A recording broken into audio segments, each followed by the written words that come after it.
Welcome to the Afterspin, opinions from thought leaders in our state. I want to ask Mike Walden and Chris Cooper. Both state and local governments give out economic incentives to businesses to either locate or remain where they want them. Recent studies indicate that even though they don't yield the economic benefits that were promised when they were awarded these grants, politicians say they hate these giveaways, but they keep making them. From your perspective, are there real benefits to them, Mike? Well, for 20 years ago, I developed a model that the state uses to try to evaluate this. I think step one is information. How much are the incentives going to cost? What are the likely returns in terms of wages and production, et cetera, that stays in North Carolina? That's a key. But that said, I would rather there not be incentives. In fact, a new study that was just published this month in the American Economic Review shows that in 85% of the cases, the plant or the company being shopped around would go to the county or the location that anyway, regardless of whether the incentives were used. Now, however, that result was based on all the surrounding counties also not using incentives, so that number's a little fuzzy. But I understand the motivation, but I think we need to have some safeguards. For example, it's my understanding North Carolina puts these clawback provisions in contracts with companies. If they don't provide, if they don't generate the number of jobs they promised, then those taxes that were forgiven can be taken back. Well, and Chris, the WRAL study that Tyler Dukes did on it, it was a very interesting study, said that out of $900 million of grants that were made,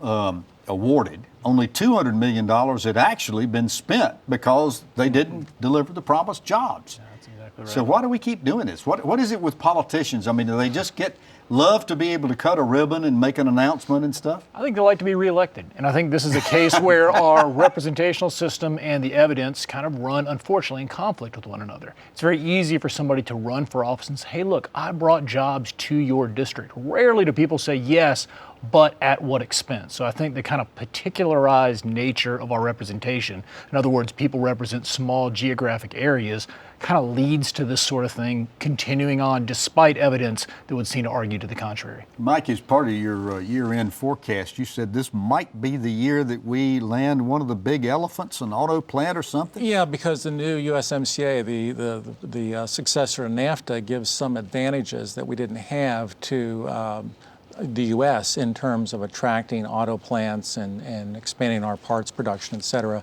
And North Carolina has been looked at seriously for an auto assembly plant many, many times. We've not gotten one. So ergo, I think with the advantages now a little heightened to locate in North America, and North Carolina not being a state that has an auto assembly plant, ergo my prediction, this might be the year. This might be the year. We've been the bridesmaid a lot of times, but we've never been the bride. We've been involved in a lot of these hunts. Politically, again, Sure.